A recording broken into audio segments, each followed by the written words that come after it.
One week after moving into the new house, the previous owner called me. I forgot to disconnect the camera in the living room. I accidentally saw a secret. Don't tell anyone, come alone. When I arrived, the screen opened and played a video that shocked me breathless. I discovered a cruel truth about the very people I loved the most. I decided that within the next 72 hours, I would design the most perfect trap to take back everything that belonged to me. Hello everyone, welcome to our story. Please like, subscribe, and comment where you're watching from. Important note: this is a fictional story with dramatized elements for storytelling purposes. Any similarities to real events are coincidental, but the lessons about trust, betrayal, and self-protection carry deep meaning. Now let's continue with what happened next. The rhythmic metallic screech of a rusted hinge was the only thing filling the silence of my workshop until the vibration in my pocket shattered the peace. Vincent Carter, a 61-year-old retired civil engineer, was replacing a rusted hinge on my workshop door when the call that changed everything arrived.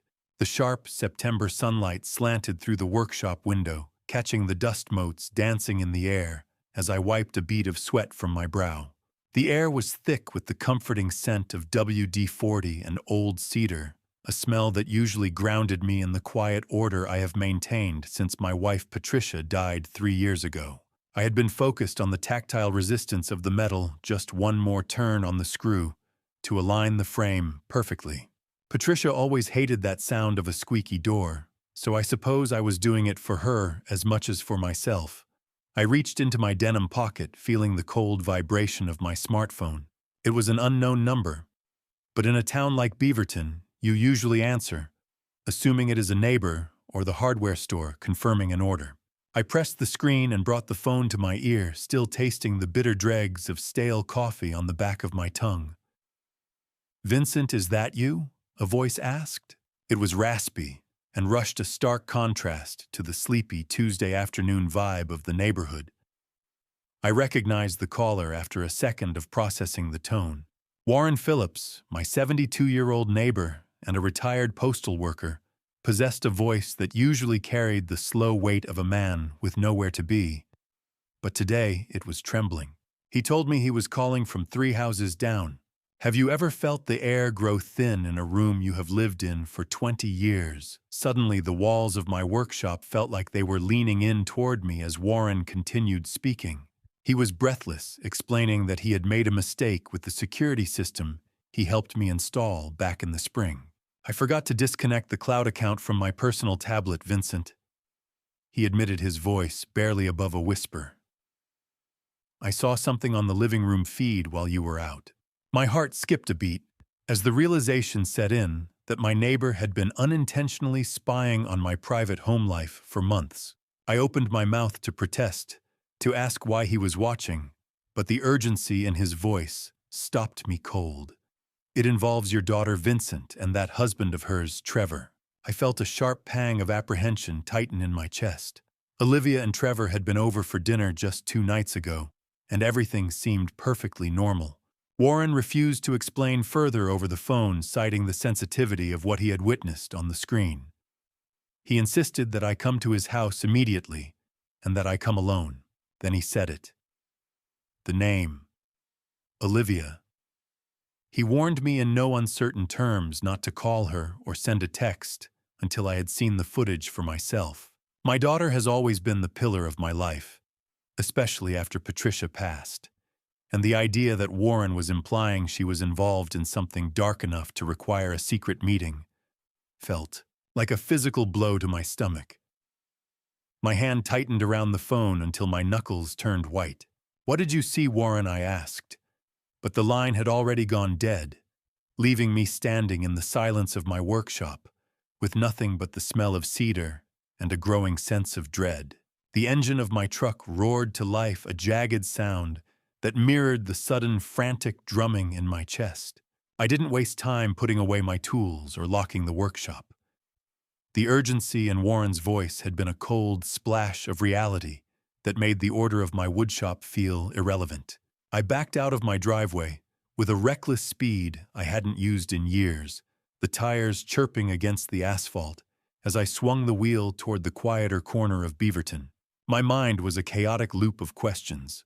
Why had my neighbor waited until now to tell me he was still connected to my security feed? More importantly, what could Olivia and Trevor possibly be doing in my house that would make a 72-year-old man sound like he'd seen a ghost? I drove the 3 streets over to Warren's modest ranch-style house, noting the faded blue siding and the overgrown hedges that suggested a man who had stopped caring about his own curb appeal. I pulled into his gravel driveway, the crunching sound under my tires, feeling like bone breaking in the heavy afternoon silence. I was out of the cab before the engine had even fully shuddered to a stop. Warren Phillips didn't even wait for me to knock. He opened the door as I reached the porch, his face a map of deep-set regret and sleepless lines. He looked older than he had just last week, his shoulders slumped as if under an invisible weight. I realized then that Warren wasn't just a nosy neighbor. There was a haunted look in his eyes that only comes from personal experience. He led me into a small, dimly lit den that smelled of stale tobacco and old yellowed paper. Trust is like a pane of glass. Once it's shattered, you can spend a lifetime trying to glue the shards back together, but you'll never stop seeing the cracks. Warren gestured for me to sit, but I stayed on my feet, my muscles coiled with a restless energy. He told me then in a voice that barely rose above a whisper why he was so vigilant. 15 years ago, his own son had systematically drained his life savings. It started with a simple lie about a mortgage payment and ended with Warren losing nearly everything but this faded ranch. I didn't think he was capable of it either, Vincent. He said, his hand trembling as he reached for a glass of water. By the time I checked the accounts, the ink was already dry and the money was gone. If you're wondering why I didn't just turn around and leave, it's because the truth, no matter how ugly, is always better than a comfortable lie. Warren pointed to a laptop sitting on a cluttered desk, its screen glowing with a harsh blue clinical light that seemed to leach the color from the room. He reminded me of the weekend in the spring when he'd helped me install the cameras for my Seattle trip, admitting he'd neglected to remove his credentials from the cloud app. He told me he hadn't watched all of the footage because it felt like a violation of my privacy, but the few minutes he did happen to see were enough to make him pick up the phone. He revealed that this wasn't just one isolated conversation. There were 5 separate recorded meetings that had occurred while I was at the firm. The silence in the den was heavy enough to feel like physical pressure against my lungs. Warren's finger hovered over the mouse for a split second. Then he clicked. The screen flickered, and suddenly I was looking into my own living room. The timestamp in the corner of the screen read, Monday, 2:15 p.m. The grainy pixels on the screen coalesced into the familiar comfort of my own living room. But the people sitting on my sofa looked like total strangers. My daughter, 34-year-old Olivia Morrison, sat on the edge of the sofa on the screen, her nervous fingers twisting the blue cardigan I'd given her for Christmas. Beside her, Trevor Morrison, my 37-year-old son-in-law, a logistics coordinator who always claimed to have a head for numbers, leaned back with a smirk that looked entirely too comfortable in my house. They weren't just visiting. They were going through a blue folder I recognized instantly from my desk. I watched as Trevor pulled out a document, laughing as he mimicked my signature in the air with a ballpoint pen. He didn't even blink when he signed the original. Trevor said, his voice tinny through the laptop speakers. It's not stealing if it's eventually going to be ours anyway, right? The betrayal wasn't a sudden impulse. It was a performance. Trevor began meticulously explaining to Olivia how he had tricked me into signing a packet of health directives that actually served as a shell for a total asset grab. He had inserted 2 extra pages, grant them full authority over my 401k and the deed to the house. I felt the air leave my lungs. I had trusted them with my medical future, and they had rewarded that trust by treating my life like a carcass to be picked clean before I was even cold.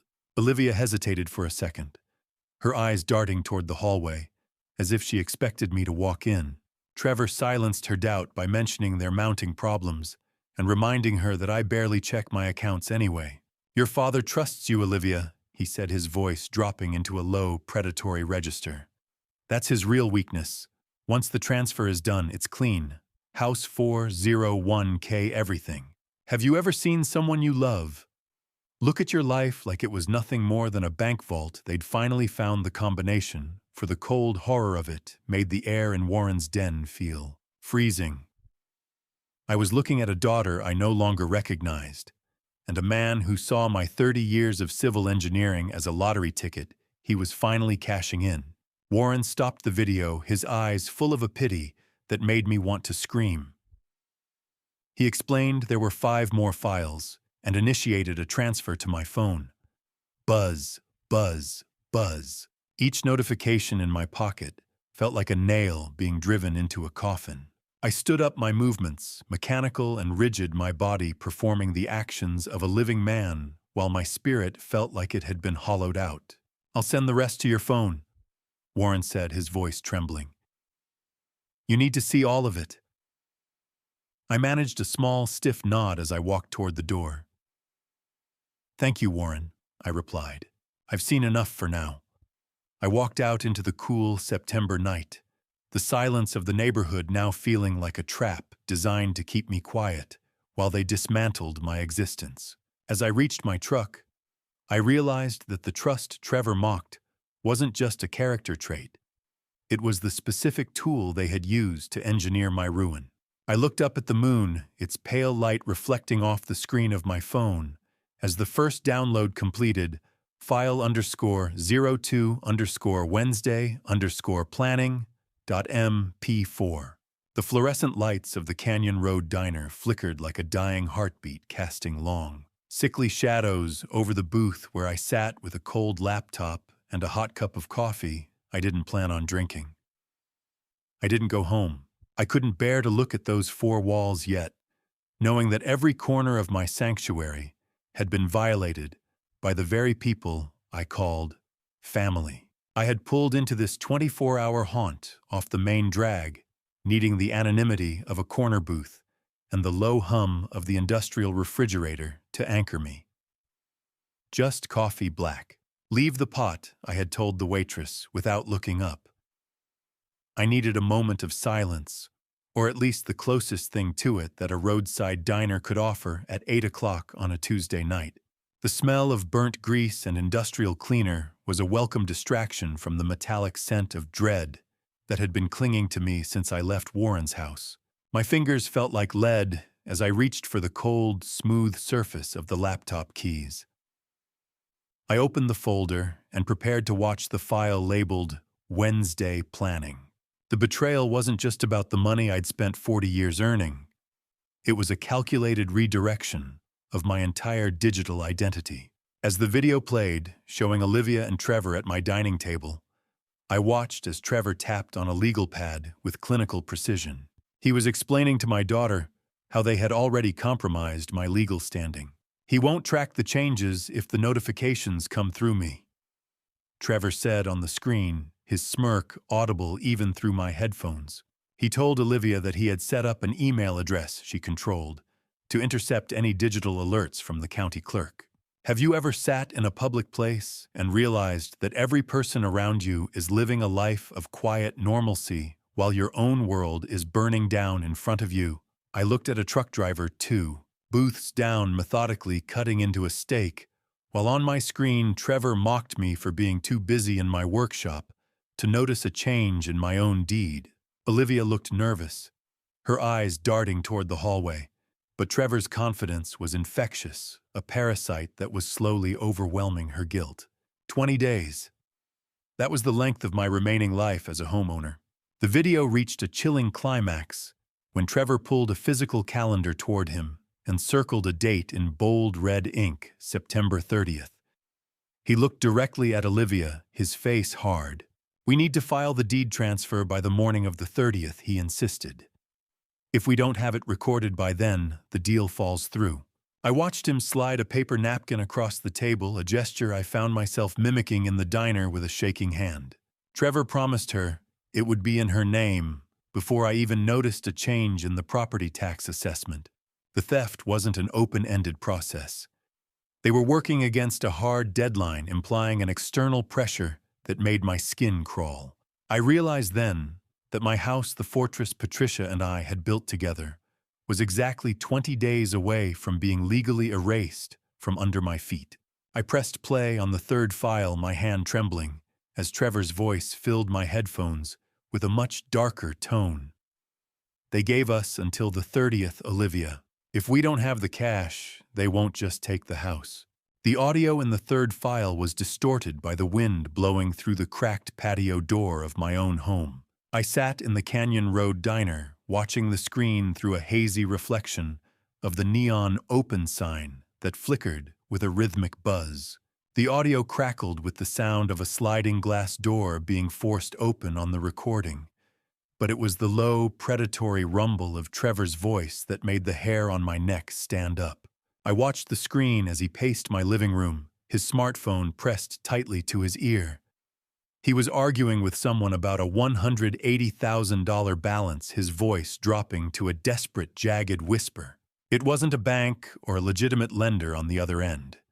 The slang and the threats Trevor was using made it clear he was dealing with an underground gambling ring. The debt wasn't a business failure or an honest mistake. Trevor had been siphoning my information to fuel a high-stakes addiction that had finally caught up to him.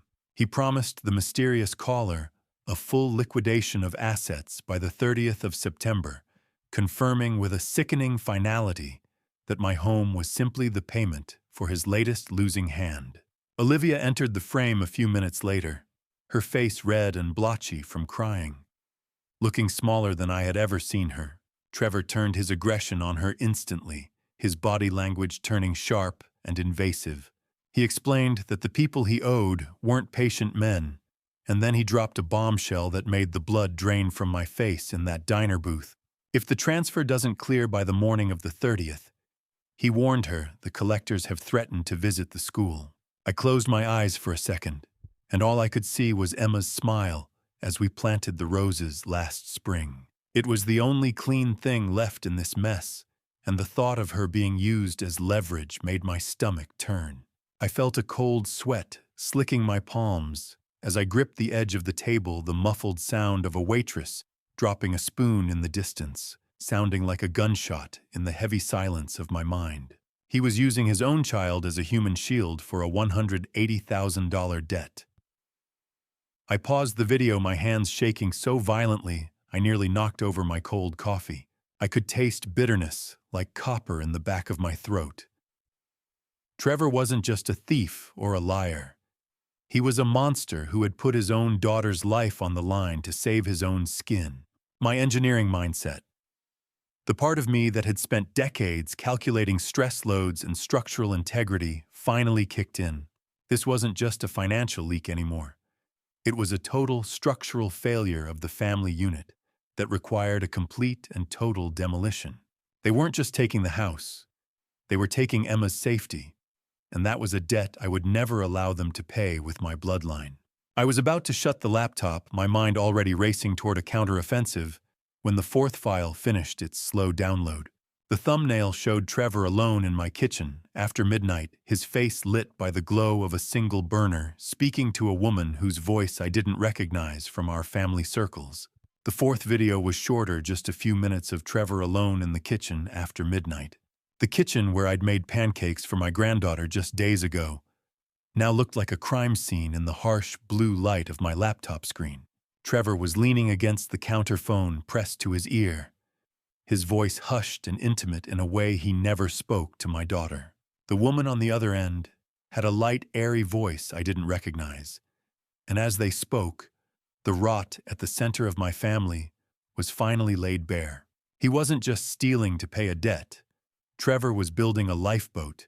He revealed that Olivia was merely a tool to unlock my wealth, a signature machine he was manipulating with practiced ease. Once the assets are liquidated and the cash is in the offshore account, he whispered into the receiver, "I'm handling the exit. Olivia's blind loyalty makes it easy." I watched him chuckle, a dry, hollow sound that made my skin crawl. "Pack your bags for Costa Rica," he told the stranger. "We're almost there." Disgust rose in my throat like bile, a visceral reaction to the man who had sat at my Thanksgiving table while planning to leave my daughter in the ruins of a forgery case. How many layers of rot can one family hide before the whole house comes crashing down? I stared at the screen, my heart turning into a block of cold flint. I clicked on the fifth and final file dated last Saturday. This one was a confrontation.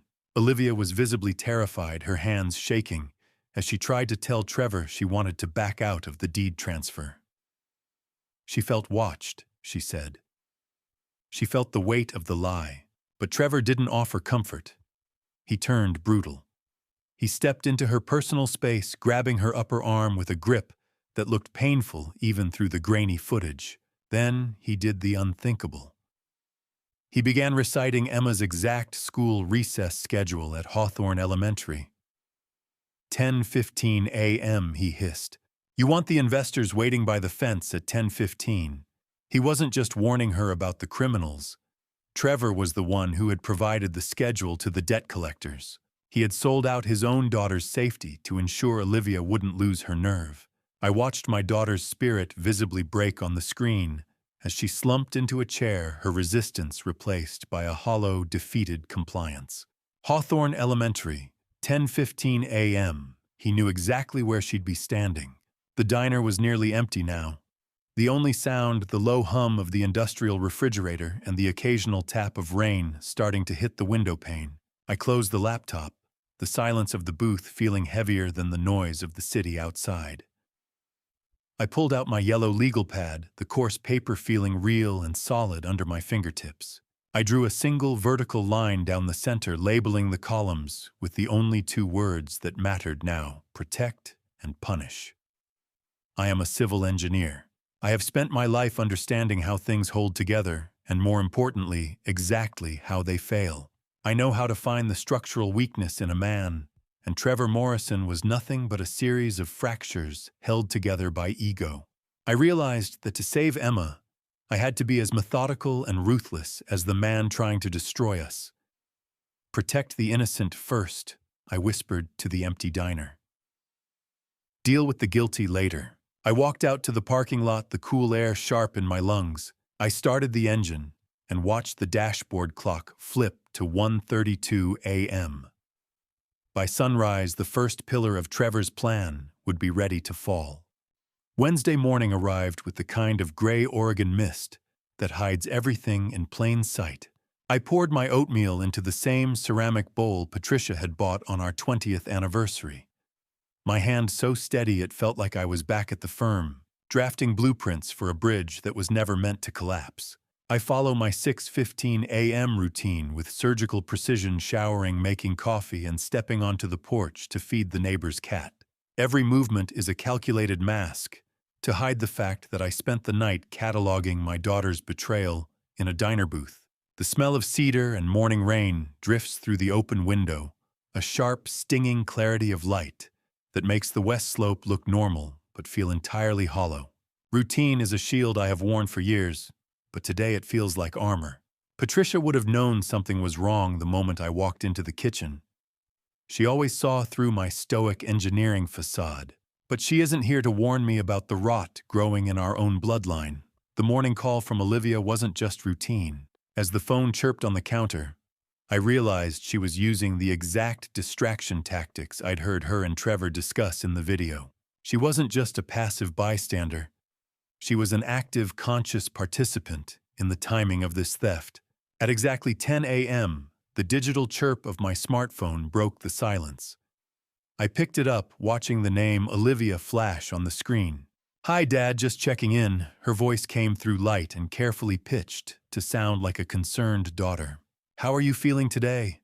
I responded with the exact amount of warmth she expected, my voice steady, even as my mind replayed the footage of her twisting her cardigan while Trevor mapped out my ruin. "I'm fine, sweetheart," I told her. "Just working in the garden." "How is Emma?" Every word felt like a structural test. I realized that every inquiry into my health was actually a probe to see if her financial trap had been tripped yet. How do you band-aid a heart that's being shredded by the person you die to protect? I stood there clutching the cool, smooth ceramic of my bowl, listening to the rhythmic tap of the coffee maker, as my daughter lied to me with the same ease she used to tell me she'd finished her homework 25 years ago. Her voice was like a well-polished mirror, bright and clear, but only reflecting what I was supposed to see, hiding the dark, silver backing where the lies were etched. Olivia mentioned they would stop by tomorrow afternoon. Trevor wants to help you with that fence, she added. I agreed readily, maintaining the docile senior persona they've assigned to me. I'd like that, I said. I'll make sure to have some tea ready. But I knew better.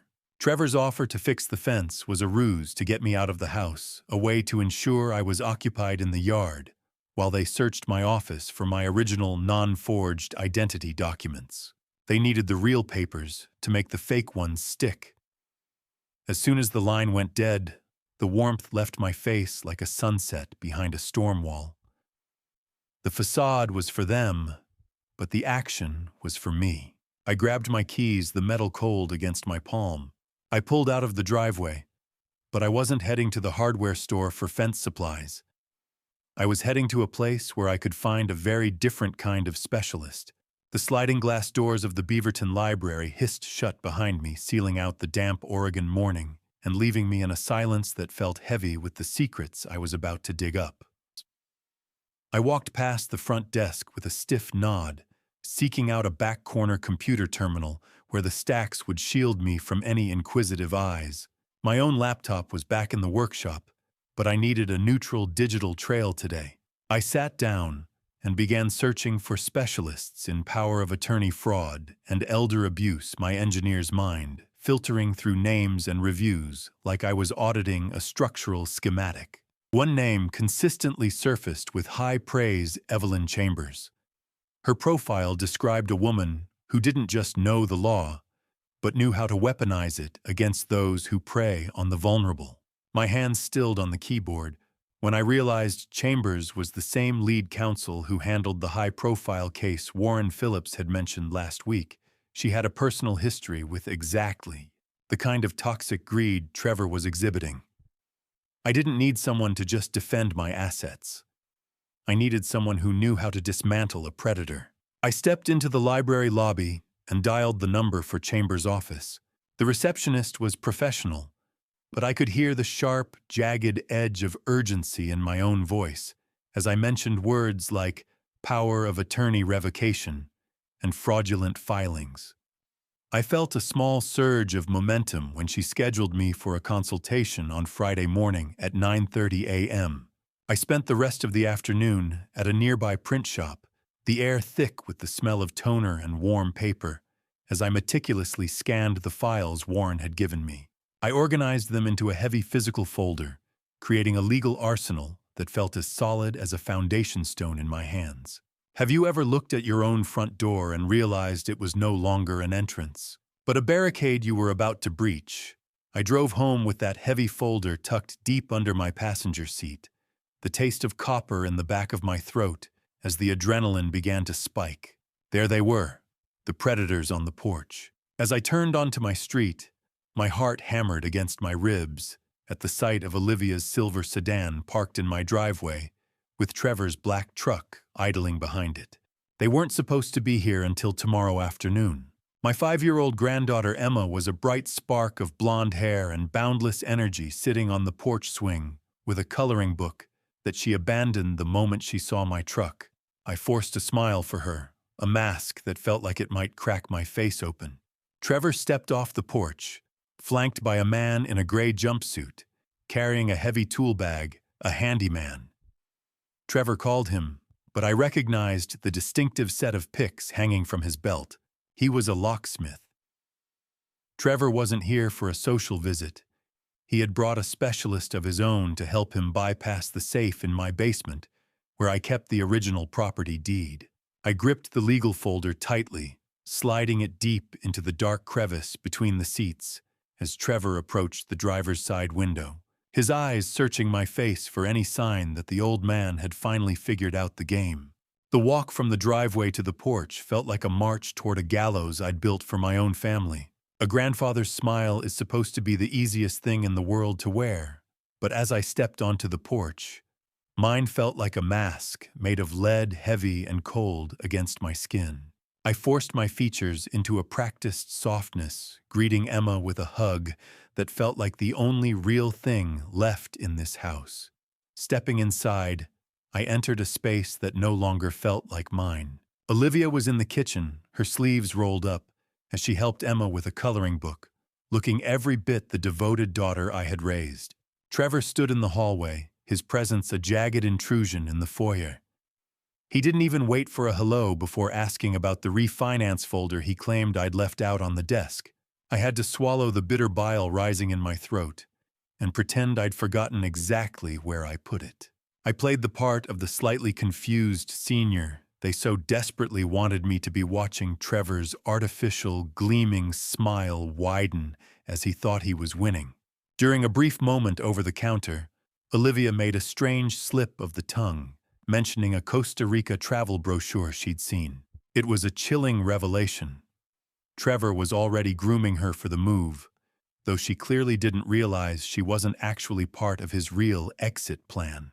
We eventually sat down to a dinner of takeout Thai food, the air thick with the smell of spicy ginger and soy that couldn't mask the unspoken lies. Trevor was overly friendly, a predator in a polo shirt, talking about future-proofing my estate, while Olivia kept her eyes fixed on her plate. Her guilt was nearly visible in the way her hands trembled as she held her fork.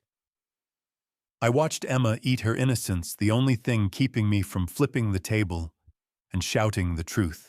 Every laugh from Trevor felt like a physical blow to my chest, a reminder of the mistress and the gambling debt he was hiding behind this domestic farce. Have you ever looked at the face of your own child and seen a stranger looking back, counting the days until you're out of the way? I felt a nausea that no amount of tea could wash away. Trevor leaned in, insisting we finalize the deed update next week for my own protection. I nodded, playing the docile fool. "You're right, Trevor," I said. "Safety first." That's what I always say. Tick, tick, tick. The wall clock wasn't just measuring time. It was counting down to a collision. Long after they'd left, I lay in my bed staring at the ceiling, the silence of the house louder than the dinner conversation. The shadows in the corner of the room seemed to shift, like the fraudulent clauses Trevor had inserted into my life.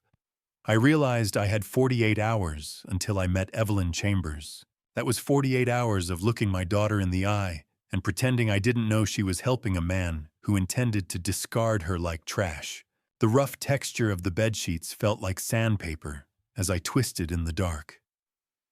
I stood up to get water and noticed the workshop door slightly ajar. My heart stopped. I checked the logs later. Trevor hadn't just stopped by early. He'd gone into the workshop while I was busy at the table and took photos of my personal ledger, looking for the account numbers to bypass my remaining security. I closed my eyes, but the last thing I saw wasn't sleep. It was the red light on the workshop security panel blinking like a warning I was finally ready to heed. The morning sun had been too bright, a cruel contrast to the dark reality of my living room. But by the afternoon, the typical Oregon gray had returned to settle over Beaverton. Emma's laughter was a bright silver thread cutting through the heavy mist, a sound so pure it made the lies sitting in my pocket feel like lead weights. We were in the backyard garden, a sanctuary that felt more honest than the house ever could lately. I watched my 5-year-old granddaughter hop between the rows of tomato plants Patricia had planted before she got sick. The garden was a living memory of my late wife, and watching Emma nurture it made the threat against her safety feel even more visceral. I knelt in the dirt, the damp earth staining my jeans and creeping under my fingernails, trying to anchor myself in this moment of innocence. "Look, Grandpa, the tomatoes are getting bigger," she shouted, her voice full of a wonder I'd forgotten existed. "They are, Emma," I replied, wiping a cold mist from the garden hose off my cheek. "Just like you." As we moved between the vines, Emma leaned in close, her eyes wide as she shared a secret. "Daddy told me I was going on a long airplane trip soon," she whispered. My heart stopped. It was the confirmation I'd feared. Trevor was already packing her world into a suitcase, planning an escape that likely left Olivia behind. Innocence is a fragile thing, like the first frost on a greenhouse window. One warm breath of truth and it vanishes forever. I looked at the little girl who still saw the world as a place of building blocks and garden fairies. "Grandpa, when I grow up, will you teach me to build things?" she asked, her small hand reaching out to touch a ripening fruit. The question mirrored a promise I once made to a young Olivia, a cycle of trust that had been broken by the generation in between. "I'll teach you everything I know, sweetheart." I promised, my voice thick with a solemn conviction. I looked up to see Olivia watching us from the patio, her face unreadable. I realized then that I wasn't just fighting for my house. I was fighting for the version of Olivia that Emma still believed in. I wanted to reach out to warn my daughter that the man she loved was tracking her like a prisoner, but the facade had to hold. I stayed on my knees in the dirt, feeling the heavy burden of the grandfather Emma thought I was, and the predator I was becoming to protect her. An airplane trip. He was already planning to vanish with her. The spell of the garden was broken when Olivia called Emma to the car. "Come on, Emma, we need to get home." Her voice carried a sharp edge that made my skin crawl. I stood on the porch, my hands hanging heavy at my sides, and watched as they walked to the silver sedan. "Bye, Grandpa. See you tomorrow." Emma waved as she climbed into her seat. I managed a stiff wave back, watching the red taillights of the car fade into the gathering gray. As the car pulled away, a flash of metallic silver caught the low light. There, tucked under the curve of the rear bumper, sat a small magnetic GPS tracker. The realization hit me like a physical blow. Trevor wasn't just monitoring my accounts. He was monitoring his wife's movements to ensure no one interfered with his exit. I watched the empty street for a long time. The shadow of that tracker burned into my mind. I wasn't just up against a thief. I was up against a jailer. The kitchen was too quiet, the rhythmic ticking of the wall clock sounding less like a timepiece and more like a judge's gavel striking the bench over and over. I stood at the counter, the smell of grilled chicken and rice filling the air. Yet I had no appetite. I had spent 40 years designing structures meant to withstand the elements, but I was currently failing to withstand the silence of my own home. The dining table felt like a vast, empty continent, with Patricia's chair at the head and Olivia's childhood spot to my left, both vacant. And I sat in the dim light, realizing that in the years since I lost Patricia, I'd grown used to the quiet, but tonight, the silence had a jagged, heavy edge that made my skin crawl. "It's just dinner, Vincent," I whispered to the empty room. "Eat." But the food tasted like ash. This house used to be so loud with laughter and the chaotic energy of a growing family, and now it was just a shell filled with echoes. While I was cleaning the table afterward, my fingers brushed against something hard under the rim of my own chair. I leaned down, peeling back a strip of adhesive. A microphone, small, black, and cold. Trevor wasn't just tracking Olivia. He was listening to my private moments. How many years of trust does it take to build a life? And how many seconds of greed does it take to tear it down? I held the bug in my palm, the metallic intrusion making me feel physically ill. Trevor Morrison was a cancer, and my daughter was merely infected. I walked to the pantry door, my thumb tracing the rough texture of the growth chart notches carved into the wood. I wondered when Olivia stopped being the girl who cried over a scraped knee and became the woman who could help forge a signature. Did I fail her, or did I just stop paying attention while I was busy being the provider? The guilt was a heavy weight, but then I remembered the way Trevor had weaponized Emma's school schedule. The self-doubt evaporated, replaced by a cold, protective fire that burned away the last of my hesitation. A microphone in my own home. The intrusion was total, but so was my response. I didn't smash the device. I simply put it back. If Trevor wanted to listen, I would give him exactly what I wanted him to hear, nothing but the sounds of an old man going to bed early. I moved to the den with mechanical precision, closing the door softly. I began to finalize the documents for tomorrow's meeting with Evelyn Chambers. I organized the bank statements, the forged power of attorney copy Warren gave me, and my own original documents into a neat, high-tensile stack. I am no longer just a father or a grandfather. I am an engineer building a fortress that no gambler or thief can breach. Everything was in its place, just like a blueprint. As I prepared the folder, I realized Trevor's biggest tactical error, the original deed he was so desperate to find, was never in this house. Years ago, as part of my own engineer's redundancy plan, I had moved it to a secure safety deposit box. Tomorrow, the doors lock. I set the folder on the nightstand and turned off the lamp. But as the darkness swallowed the room, I knew that Trevor's biggest mistake wasn't the theft, it was underestimating a man who had nothing left to lose but the truth. Friday morning, September 20th arrived with a sky the color of cold steel. I pulled the heavy brass handle of the law office door at exactly 9:15 a.m. The cold September air biting at my heels, as if trying to pull me back into the comfort of my own ignorance. I was met with the faint, dignified scent of old paper and expensive coffee that seemed to cling to the dark wood of the reception desk. Within minutes, I was ushered into the inner sanctum to meet Evelyn Chambers, a 56-year-old attorney specializing in elder law, who sat behind a desk as clean and sharp as her intellect, her eyes possessing the clinical depth of a master inspector. I didn't waste time with pleasantries. I simply placed the organized folder on the mahogany surface between us. As an engineer, I presented the facts as a series of load-bearing failures in my family's foundation. I need a legal bulkhead, Ms. Chambers, I said. Something Trevor Morrison cannot bypass. She looked at me for a long moment before opening the file. Tell me everything, Mr. Carter. She replied with a voice that was both firm and inviting. Don't leave out the parts that hurt. Evelyn revealed something almost immediately. The notary who supposedly witnessed the forged power of attorney was a known associate of a local shady lender. This confirmed that Trevor had already entangled my life with a criminal network. Evelyn reviewed the documents with a clinical intensity, her finger stopping on specific clauses Trevor had inserted into the text. She explained that while the health directive was what I had intended to sign, the filed version granted broad financial authority that bordered on total guardianship. This clause here, she noted, tracing a line on the paper. It grants broad financial authority. Did you intend that my jaw tightened?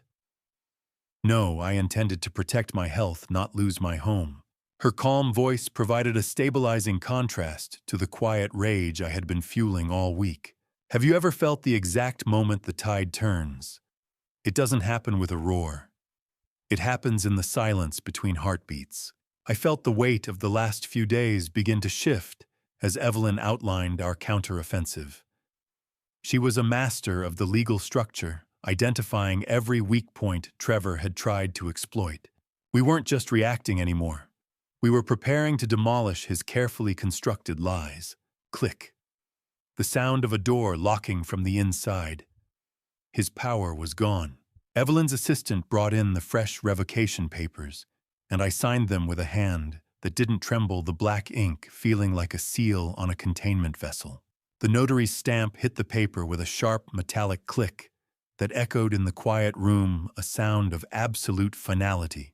Evelyn promised that by noon, every major bank and the county recorder would have electronic notice that the Morrison power was dead. It's done, she said, leaning back. You've officially taken back the keys to your life. I looked at the drying ink, a grim satisfaction settling over me. Good, I replied. Now I want to see how he tries to open the locks. As I rose to leave, Evelyn informed me that she had already flagged my social security number for potential identity theft. She discovered that Trevor had attempted to open a new credit line in my name just 48 hours prior. I walked out of that office and headed straight for the bank, checking my watch as the digital numbers flipped to 11 a.m. The countdown to Trevor's collapse had officially begun. The bank lobby was a tomb of glass and marble, and I was there to bury Trevor's access to my life savings once and for all. I stepped into the clinical, sterile-smelling air of First National Bank with a jaw set like concrete.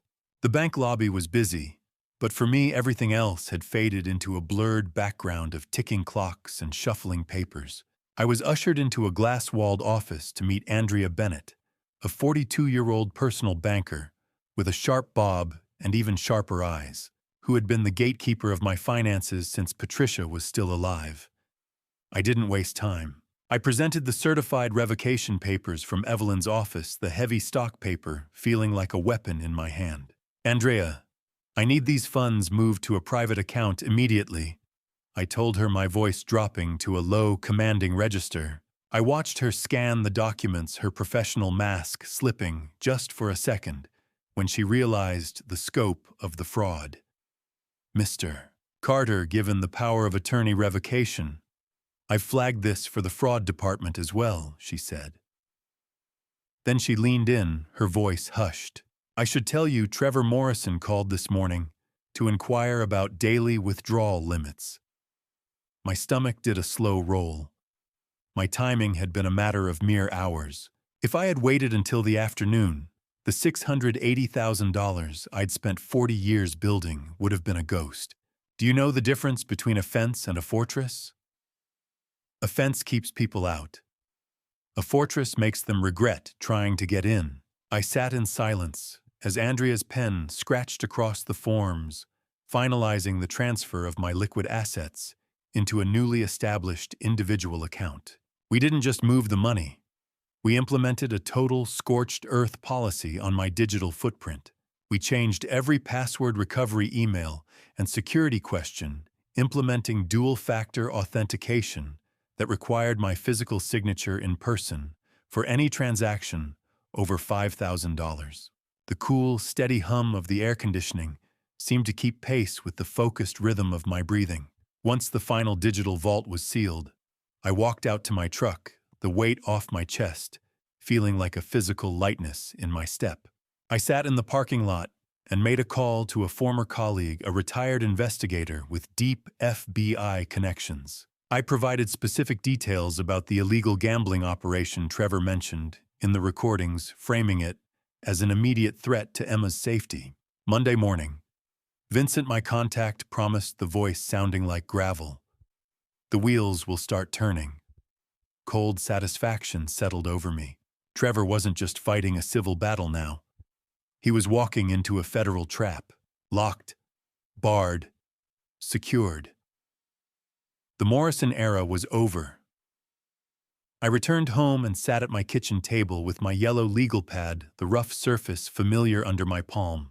I created a final spreadsheet with 3 columns: assets secured, authority revoked, and exposure logged. I checked off every box with a steady hand, the blue light of the laptop reflecting in my glasses as I audited my own defense.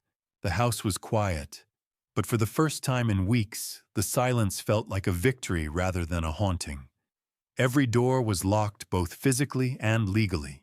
As I went to close my laptop, a small notification caught my eye on the network admin panel. A new, unauthorized device was logged into my home's Wi-Fi. Trevor was using a signal booster from the rental house across the street to try and hack into my server.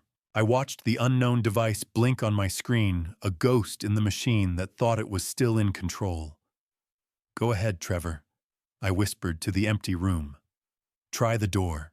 Monday morning arrived with a notification that made my phone vibrate against the nightstand, like a warning siren signaling that the first wall of my fortress had been struck. I didn't reach for it with the panic of a victim, but with the cold, measured movements of an engineer monitoring a stress test. The sharp, rhythmic vibration was the only sound in my bedroom, aside from the low hum of the rain against the glass. I sat up, the smell of cold coffee sitting on the nightstand from my late-night vigil stinging my nostrils. The automated alert from my bank was precise, an attempted login using my credentials from an unrecognized IP address in Southeast Beaverton. I didn't need to guess who it was. I opened my laptop, the blue, sterile light washing over my face, and logged into the hidden ceiling camera feed I had established in Olivia's rental house. On the screen, I saw my daughter sitting at her small kitchen table. Her face was illuminated by the flickering glow of her own screen, her brow furrowed in deep frustration. She was trying and failing to use a backdoor password Trevor had generated weeks ago, using a keylogger he'd secretly installed on my workshop computer. I watched her fingers fly across the keys, desperate to find the crack in the foundation I had already reinforced with steel. "Come on, work," I heard her whisper through the high-gain microphone. "Why is it asking for a physical token?" Have you ever watched a predator realize they've stepped into a trap of their own making? The silence that follows is the loudest sound in the world. I watched her lean back, her eyes wide with a growing, frantic realization. She picked up her phone and dialed a number on speakerphone. I adjusted my volume, listening, as she identified herself to a bank representative. Her voice pitched high with a forced, artificial politeness. She attempted to use the power of attorney to verify what she called a technical glitch. But the representative's voice was a wall of clinical finality. "I am sorry, ma'am," the voice crackled through the distorted speakers, "but that authority was formally revoked as of noon last Friday. All accounts are currently under a restricted freeze pending a secondary fraud investigation." The blood drained from Olivia's face in high definition, a silent, hollow scream captured in the grain of the video. It was the look of a bridge collapsing in slow motion. Southeast Beaverton, 82nd Avenue. I was watching her world collapse from 30 miles away. Olivia's hands trembled so violently, she almost dropped the phone as she ended the call. She didn't wait a second before redialing Trevor. I watched her pace the small living room, her eyes darting toward the window with the wide, white-rimmed stare of a cornered animal. She was clutching a legal pad, her knuckles white. When Trevor didn't pick up, she left a frantic voicemail, her voice cracking under the pressure. "Trevor, pick up. The bank. They said it is gone. Everything is blocked. He knows Trevor. I think he knows everything." But then she added something that made my blood run cold. She mentioned a third account, something about a subsidiary filing Trevor had made in my name that I hadn't found in my own audit. The fraud was deeper and more complex than even I had mapped out. I closed my laptop, the image of my daughter's total unraveling etched into my mind like a failed stress test. I watched the status bar on my screen. Trevor's car was just pulling into her driveway, and the look on his face through the dash cam hack was pure, unadulterated rage. The sound of Trevor's tires screeching on the asphalt was the first thing the audio recorder picked up, a jagged tearing of the quiet evening air. The front door of the rental didn't just open. It hit the wall with a crack that sounded like a gunshot through my laptop. Speakers followed immediately by the heavy, uneven tread of a man who had lost his grip on everything but his anger. I adjusted the grainy, high-contrast night vision feed on my screen, watching as Trevor Morrison stormed into the living room, bringing the smell of rain and exhaust with him. He threw his keys onto the counter with enough force to rattle the dishes in the sink. Olivia was cowering near the counter, her face pale and tear-streaked. Trevor began pacing the small space like a caged predator, his voice a low, vibrating growl as he demanded to know exactly what the bank teller said.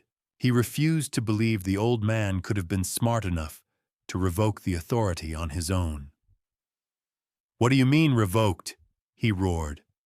"I saw him sign those papers." Olivia's voice was thin, a structural failure in itself. "He's a retired engineer, Trevor. He's not stupid. He's methodical." That was when Trevor pulled out a folded document. He revealed that he had already pre-signed a quitclaim deed using the forged power of attorney, intending to bypass the bank entirely by going straight for the land title. Have you ever seen the exact moment a person realizes they've sold their soul for a debt they can never pay? It looks like Olivia's face right now. I watched as Trevor's desperation turned into physical intimidation. He grabbed Olivia by the shoulders, his white-knuckled grip shaking her, as he explained that the people he owed were done waiting. The September 30th deadline was immovable. 7 days, Olivia. We have 7 days before they stop calling and start knocking. He forced her to look at him, reminding her that she was already an accomplice, and that the police wouldn't care who started the forgery once the signatures were verified. You signed those papers too, he hissed. You're in this as deep as I am. You want to lose Emma to the state. The cruelty of his logic was a pressure cooker, and I could see my daughter's spirit buckling under the load. 7 days. 7 days until the wolves came for my family, and Trevor was the one holding the door open. My heart felt like it was being compressed in a vice as I watched his hands on her, my own breathing heavy and synchronized with the static on the feed. Trevor eventually calmed down into a cold, sharp focus that was far more terrifying than his yelling. He decided that the bank was a lost cause for now, and pivoted the entire plan toward the property deed. Forget the cash, he said, his eyes narrow. If we get the deed recorded at the county office, we own the leverage.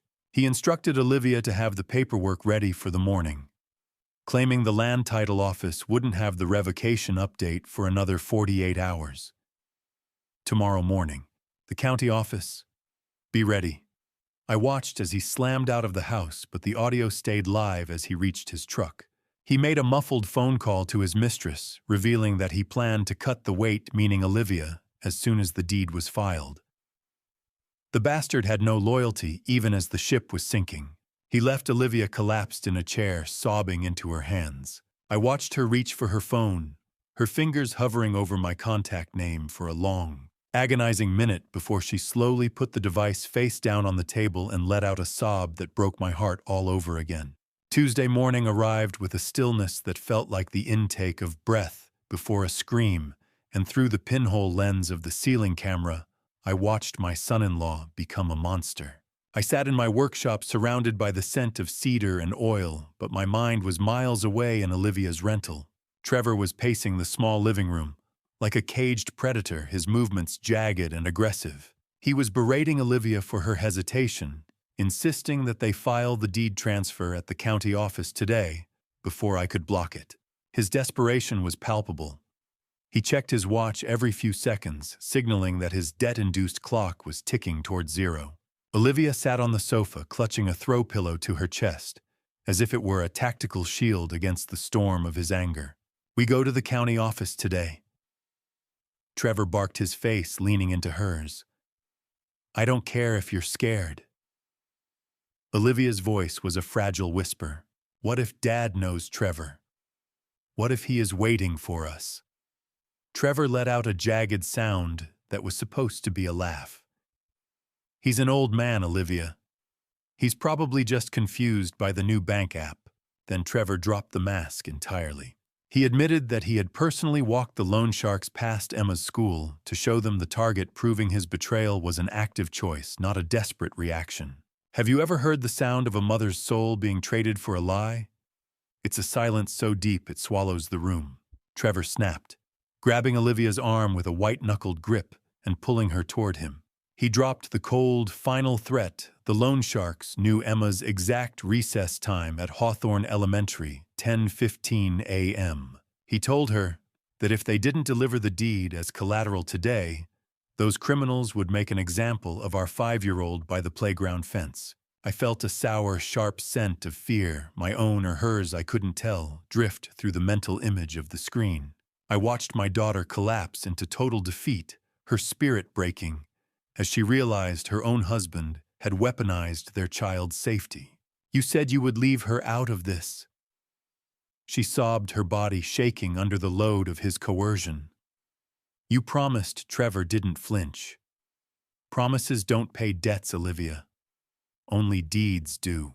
He let go of her arm, leaving red marks on her skin that burned into my retinas. 9:00 a.m. That was the time they set for the end of my life. I decided it would be the start of theirs. Olivia nodded slowly, her face a mask of hollow grief, as she agreed to meet him at the county office tomorrow morning to finalize the filing. Trevor smoothed his shirt with a chilling return to composure, as if he hadn't just threatened a child. Good girl, he said, his voice returning to that artificial, oily warmth. Just act like nothing is wrong when the old man calls. As he headed for the door, He instructed her to bring the notarized backup, revealing a second set of forged documents I hadn't accounted for in my initial audit. I felt a cold, mechanical click in my chest as I closed the laptop lid. The silence of my workshop now felt like a command center. They expect to meet a clerk tomorrow. They are going to meet the truth. I reached for my phone and dialed Evelyn Chambers, my voice a whisper that carried the weight of a funeral. "It's happening tomorrow, Evelyn. We need to be ready by 9. The phone call to Evelyn was brief, the kind of conversation men have when there are no words left to waste, and the only thing remaining is the cold, hard geometry of a trap. I stood in my workshop, the smell of cold iron and motor oil clinging to my flannel shirt, feeling the strategic weight of the next 24 hours. I relayed the updated timeline to Evelyn Chambers, informing her that Trevor and Olivia intended to file the forged deed at the county office tomorrow morning at 9. I explained that Trevor had doubled down weaponizing Emma's safety to force Olivia's hand. Evelyn's voice remained a pillar of professional ice over the line. She informed me that simply blocking the deed at the county level wasn't enough to stop Trevor's criminal associates. To trigger an immediate state-level asset freeze and provide the protection we needed, we required a formal in-person service of process. "We won't just block them, Vincent," she said. "We will serve them in the act." She agreed to coordinate with a civil process server to meet me at Olivia's rental house instead of the courthouse. We weren't just stopping a theft. We were turning their moment of victory into a formal ambush. I sat at my workbench and opened my tablet, the smooth screen glowing with the raw data of my family's betrayal. I didn't need the images of their faces anymore. The scratchy recorded voices were enough to dismantle Trevor's house of cards. I began the methodical process of cueing specific clips, my fingers moving with the precision I used to apply to bridge schematics. I selected the recording, where Trevor mocked Olivia's blind loyalty while planning to abandon her for Costa Rica. Then I cued the chilling moment where he detailed Emma's school recess schedule. "This isn't just evidence," I whispered to the empty workshop. "It's a mirror." I tested the volume levels, ensuring the audio was clear enough to pierce through any lie Trevor might try to tell. Have you ever held the power to destroy a man's life in the palm of your hand? It's lighter than you'd expect, about the weight of a 10-inch tablet. I felt a calculated fury warming my chest, a stark contrast to the damp Oregon evening pressing against the workshop windows. Click. The playback was perfect. The betrayal was audible. I received a final text from Evelyn, confirming that because I had recorded these conversations in my own home, Oregon's one-party consent laws made the evidence fully admissible in civil proceedings. My home, my rules. The truth doesn't need permission when the foundation is already under attack. I felt a strange sense of professional satisfaction. As an engineer, I appreciate a system that works exactly as it was intended. I watched the low digital hum of the charging tablet and placed it carefully inside my jacket pocket. The weight of the device felt like a holstered weapon, solid and ready. As I reviewed the audio one last time, a voice caught my ear that I hadn't fully processed before. The woman Trevor was speaking to, the mistress he intended to flee with, wasn't a stranger. Her laugh was distinctive, a sharp sound I recognized from a rival engineering firm I had consulted for years ago. This wasn't just a family betrayal. It was a layer of industrial espionage I hadn't seen coming. I plugged the charger into the wall and watched the little green lightning bolt appear on the screen. It was the only light in the workshop, and for the first time in years, I wasn't afraid of the dark. The darkness in the workshop was absolute, save for the single wedding photo still hanging near the door, a relic of a 1990 promise that felt like it was screaming in the silence. I sat on my old wooden stool, the smell of cold sawdust and motor oil anchoring me to a life Patricia and I had built, brick by brick, over 30 years. I reached out my fingers, brushing the cool, smooth glass of the frame. As I adjusted the backing, a thin piece of paper fluttered out, a letter Patricia had tucked away before the cancer took her. I read her elegant script by the dim glow of my flashlight, my heart constricting as I saw her warnings about our daughter. She had seen Olivia's blind spots long before. I had specifically her tendency to lose herself in men who mirrored the chaos she didn't know how to fix. "Am I saving her, Patricia?" I whispered into the rafters. "Or am I just finishing what Trevor started?" The agonizing weight of the morning's mission pressed down on me. I was about to destroy my daughter's current reality, yet I knew it was the only way to safeguard our granddaughter's future. Protect the innocent first, I reminded myself. Deal with the guilty later. I recalled Emma's face in the garden, the way her eyes lit up when she asked me to teach her how to build. Then, like a physical blow, I replayed Trevor's voice on the recording, reciting her school schedule, like he was reading a menu for a predator. The conflict inside me crystallized into a cold, hard line in the sand. Trevor Morrison would receive no mercy, but Olivia had to be given a door to walk through, however narrow. If you had to set your own house on fire to kill the snakes inside, would you have the courage to strike the match? I knew the answer now. Emma loses a mother if I destroy Olivia entirely, but she loses her life if I do nothing. Love in this house had always meant providing, but now it meant enforcing consequences. Being a father didn't just mean shielding your children. Sometimes it meant letting them strike the ground hard enough to finally wake up. I felt a determined moral clarity wash over me, replacing the soul-searching agony that had kept me paralyzed since the first phone call from Warren. Silence. Then the click of the latch. The decision was made. I stood up and walked to the small wall calendar where I used to track bridge project deadlines and concrete pours. I didn't see engineering dates anymore. I saw the geometry of a life-saving operation.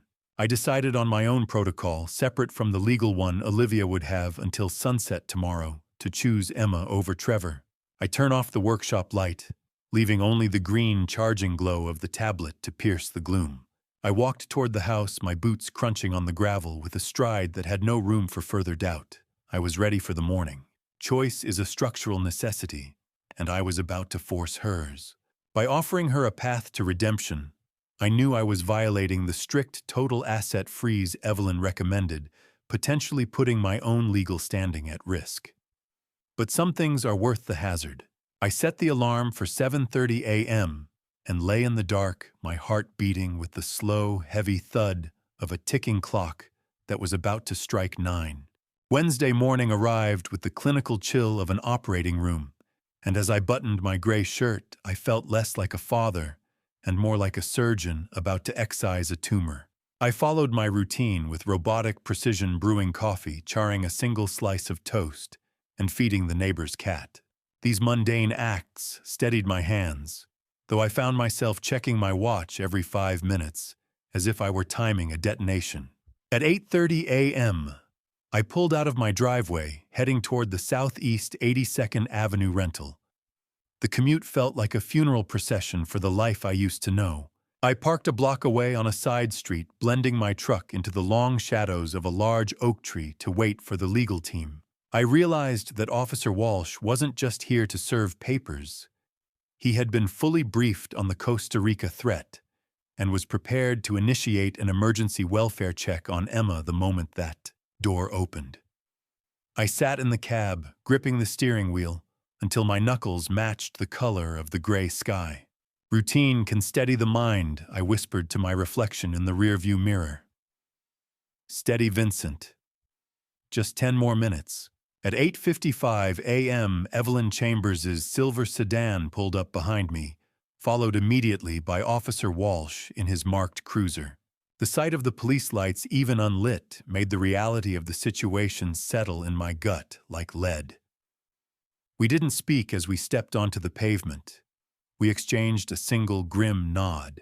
I looked through the front window of the rental from my vantage point and saw Olivia pacing the living room in that blue cardigan I'd given her. Trevor was there too, adjusting his silk tie in the mirror, looking every bit the confident businessman. They thought they were heading to a courthouse to finalize a theft that would secure their future. They had no idea the courthouse was currently standing on their sidewalk. Have you ever stood on the precipice of a disaster and realized you were the one who engineered the crash? It's a terrifying kind of peace, knowing that the structural failure is finally out of your hands and into the laws. Before I expose the truth behind those signatures, I need to know if you're still watching this unfold with me. Comment A if you think Olivia deserves a chance to walk away, or B if she should face the same fallout as Trevor, and add one short reason why.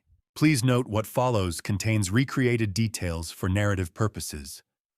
The message is what I hope stays with you. We walked toward the front door as a unit. Evelyn and Officer Walsh led the way, while I stayed 10 steps behind my hand, resting on the heavy weight of the tablet in my jacket pocket. The morning air was damp, smelling of wet pavement and dormant earth. As we reached the steps, I noticed an unfamiliar black SUV parked 2 houses down with its engine idling. The loan sharks were already watching, waiting for Trevor to deliver the deed. Evelyn didn't hesitate. She reached out and pressed the doorbell, the mechanical chime echoing through the thin walls of the rental house. Ding-dong, the sound of a life being served. I heard footsteps approaching from the other side, the sound of the old world ending, and the truth finally stepping into the light. The lock clicked, the handle turned, and the door swung open to reveal my daughter's face, a face that was about to lose its last shred of certainty. Olivia blinked her eyes, darting from Evelyn's sharp leather briefcase to the silver badge gleaming on Officer Walsh's chest, the color draining from her lips, as if I'd just reached out and physically pulled the life from her. She stood frozen in the doorway, her hands still clutching the blue cardigan I gave her last Christmas, a garment that now looked like a shroud.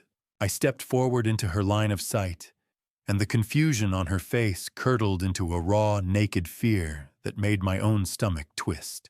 Trevor's voice barked from the kitchen, demanding to know who was at the door with that aggressive entitlement he wore like a second skin.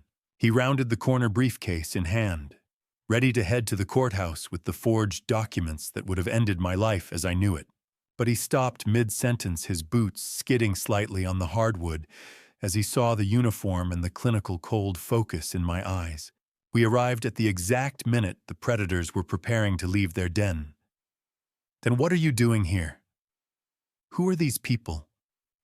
Olivia asked, her voice a thin structural failure. We're coming in. Olivia, I said, my voice as steady as a concrete pour. We have things to discuss that can't wait for the courthouse. We filed into the small living room, the space instantly feeling cramped and clinical. The air smelled of wet wool from the morning mist we'd brought in with us. Evelyn Chambers took the lead, her presence commanding and no nonsense, as she cleared a space on the cluttered coffee table, sweeping aside a stack of glossy travel brochures for Costa Rica. Trevor tried to project a blustering confidence, standing with his chest out and his chin tilted up. This is a private residence. You can't just barge in here, he shouted, his face flushing. Evelyn didn't even look up from her briefcase. Actually, Mr. Morrison, we are here to ensure that your private business remains within the boundaries of the law, she replied. Have you ever felt the air in a room turn to liquid, heavy, impossible to breathe, and tasting of copper? That was the atmosphere in that living room as Trevor's eyes began darting toward the back door, measuring the distance for an escape that Officer Walsh was already blocking with his large, silent frame. The authority in the room had shifted entirely, and Trevor knew it. Snap. The briefcase opened. The trap closed. Evelyn pulled out a thick, structured folder with a crisp, professional finality. She began reciting the formal notice, her voice steady and echoing against the thin walls of the rental. Morrison, you are being formally served notice of revocation of power of attorney and an immediate freeze on all assets pending a fraud investigation. I watched my daughter's hands shake as Officer Walsh extended the heavy legal envelope toward her. It's just paper, Olivia, I whispered. Don't look at it like that. But we all knew it was more than paper. It was a concrete block crushing the lies they had built. Evelyn then delivered the final blow, informing Olivia that the freeze extended to her personal checking account, The one where she was hiding the $10,000 down payment Trevor had given her to stay quiet. Olivia collapsed onto the sofa as the realization set in that her own safety net had been shredded. Trevor stepped forward, his jaw tight, and his face flushing a dangerous shade of red. "This is ridiculous." He spat, his heavy breathing the only sound in the room. "What exactly are you talking about?" I didn't answer Trevor with words. Instead, I reached into my jacket and pulled out the tablet, the screen glowing like a digital executioner's blade in the dim light of their living room. Trevor's jaw tightened, his eyes darting between me and the folder Evelyn had just produced. He was still trying to find the oxygen in the room, his chest heaving as he prepared another volley of aggressive bluster. "You can't prove a damn thing, Vincent," he spat, his voice cracking with the strain of his own lies. I remained seated on their cheap rented armchair, watching him pace and shout about rights and harassment. He is a structural defect in my family that I am finally ready to collapse. I wait for his volume to peak. For the moment, his desperation turns into a scream before I simply tap the screen of my tablet. "I don't need to prove it, Trevor," I said, my voice cutting through his noise with clinical precision. "I just need to play it." The sound of his own voice, hushed and intimate, suddenly filled the room, cutting through his shouting like a knife through paper. Audio clip number 1 began to play through the tablet's high-gain speakers, Trevor's midnight call to the mistress from my own kitchen. The room went deathly still as his voice described Olivia as useful weight and the old man's signature machine.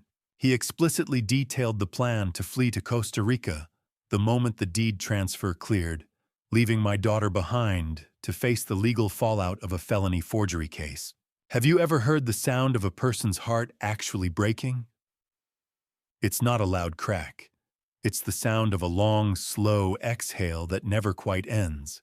Olivia's face drained of all color. Her eyes fixed on Trevor, as if she were seeing a monster for the first time. The recording even included Trevor mentioning the exact flight number and the September 30th date for his departure, proving he had already purchased the tickets using a secret credit card he'd skimmed from Olivia's own emergency savings account. "Pack your bags for Costa Rica," the recorded Trevor said, with a dry chuckle. "Just you and me. Useful weight." That's what he called the mother of his child. The recording ended, but the echoes of Trevor's tinny recorded laughter lingered in the air like a foul odor. Olivia was trembling so violently that the legal papers in her hand crinkled like dry leaves in a storm. Trevor tried to step toward her, his hands out in a pleading gesture that looked entirely manufactured, a practiced performance of a man who had run out of real emotions. "Olivia, honey, that's out of context." "He's twisting things," he shouted, but his eyes were wide with a cornered animal's desperation. Olivia recoiled, as if he were made of fire, the taste of salt, from a single tear she didn't even know she was crying, hitting her lip. What is that?" "Trevor," she whispered, her voice a hollow wreck. "Who were you talking to?" As Trevor attempted to lie his way out, Evelyn interjected with a cold, professional, sharp edge. "We've already identified the woman on the phone," she said. "She's a paralegal from a rival engineering firm. It seems industrial sabotage was the original motive, Mr. Morrison." Trevor stepped toward me, his face flushing a dangerous shade of red. "That's out of context," he started, but I held up a hand. "There is more, Trevor. A lot more." The second audio file was labeled with a timestamp that made my blood run cold, 10:15 a.m., the exact minute my granddaughter usually steps onto the playground for recess. I held the tablet steady, the blue-white glare illuminating the absolute moral horror in the room. I pressed play, and the space was instantly filled with Trevor's cold, transactional voice, describing the layout of Hawthorne Elementary to a debt collector. He detailed the specific fence line where Emma plays and her 10:15 a.m. recess schedule, offering her vulnerability as a guarantee for his underground gambling debts. The clinical way he sold out his own daughter's safety was a level of depravity that left even Evelyn Chambers looking visibly shaken. But then, the recording took a darker turn.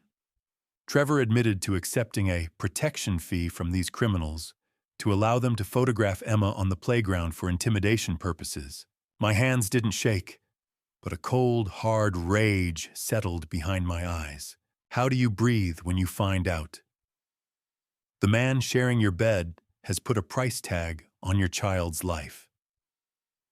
Olivia's entire body went rigid as she listened to the description of the playground fence, where she had waved goodbye to Emma just yesterday. She dropped the legal papers, the dry sheets of bond paper scattering across the rug like autumn leaves. Her hands flew to her mouth to stifle a sob that sounded like a physical breakage of her soul. She looked at Trevor not with love or even the anger of a betrayed wife, but with the hollow stare of someone looking at a monster. You used her. She whispered the words, barely escaping her throat. You used our baby to pay for your games. Trevor's face was a mask of sweat and cheap cologne as he tried to backpedal. I was trying to keep them away from the house, Olivia. I was buying us time. The logic of a coward only served to deepen the silence following his confession. One lunge, one badge, one total collapse of a monster's ego. Trevor finally snapped his bluster, turning into a wild, cornered animal aggression as he lunged toward the tablet in my hand, screaming that I had no right to record his private business. Officer Walsh moved with practiced speed, his leather belt creaking as he intercepted the charge. He blocked Trevor's path and pinned his arm behind his back against the drywall with a force that made the house shudder. Trevor let out a sharp gasp, his cheek pressed into the paint. Because Trevor had explicitly threatened a minor in the recording, Evelyn signaled to Walsh, who transitioned from a civil server to a law enforcement officer performing a protective detention. I stood up, looking down at the man who thought he could steal my house and sell my granddaughter's life. The engineer in me saw the final collapse of the structure. The demolition was complete.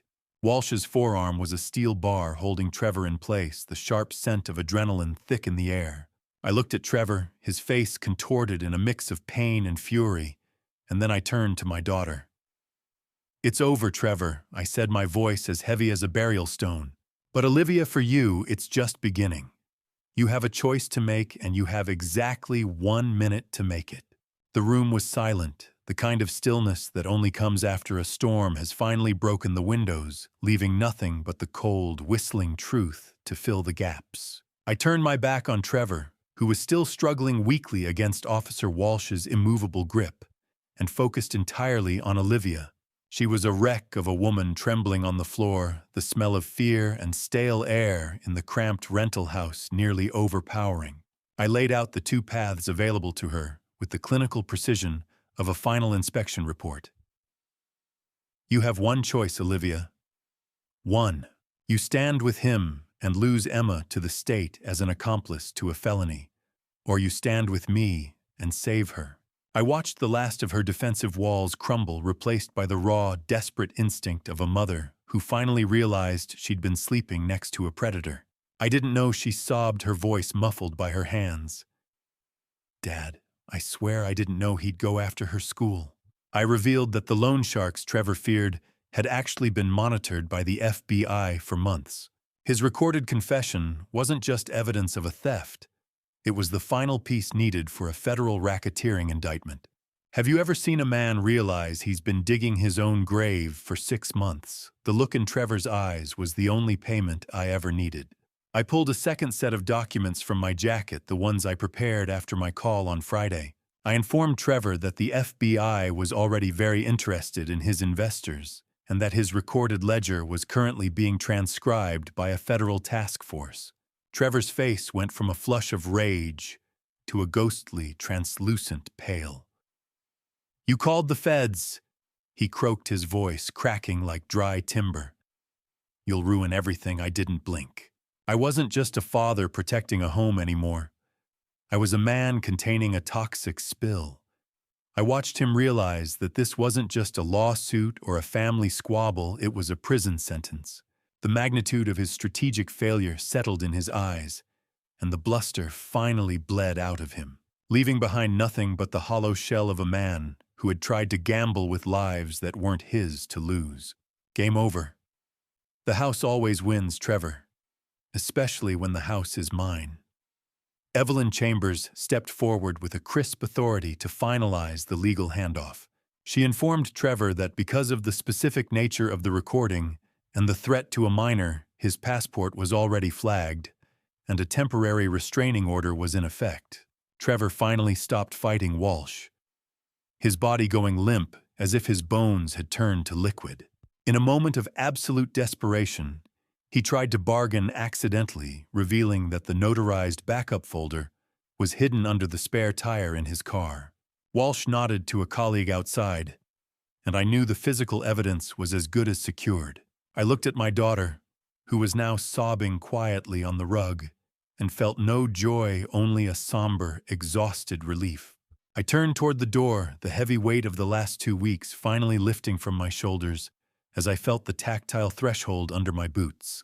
As I reached the door, Trevor's voice cracked one last time, high and thin, with the sound of a man drowning in his own choices.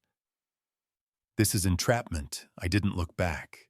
The walk to my truck was the longest 50 feet of my life, each step on the damp pavement, sounding like a heavy, final, rhythmic thud that signaled the death of the family I thought I knew. I stood on the porch for a fraction of a second, the cool September air biting through my shirt. Trevor's desperate cry of entrapment was still ringing in my ears, a high, thin sound that carried the jagged edge of a man who realized the walls were finally closing in. I didn't look back. I kept my eyes on the horizon, where the gray Oregon clouds were finally beginning to break, revealing a sliver of cold, uncaring blue.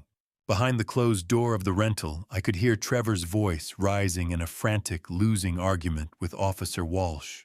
Olivia's sobs had transitioned into a low, rhythmic keening that made my chest ache with a phantom weight, the kind of structural pain you feel when you know a foundation is beyond repair.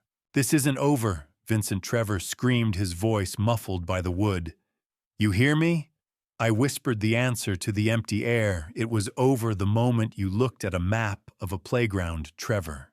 As I reached the sidewalk, I saw the black SUV that had been idling 2 houses down suddenly peel away, its tires chirping against the asphalt. My bluff about the FBI presence had worked better than I'd hoped. The creditors were scatterings like rats from a spotlight. Evelyn Chambers joined me on the sidewalk, her expression as unreadable as a legal brief. She didn't say a word at first, but she placed a firm, supportive hand on my shoulder, a gesture of solidarity that anchored me to the present. She informed me that Officer Walsh would remain on site until the primary evidence from Trevor's car was secured and the initial statements were logged. We watched a second patrol car pull up to the curb with a quiet authority. The welfare check on Emma was being initiated at Hawthorne Elementary.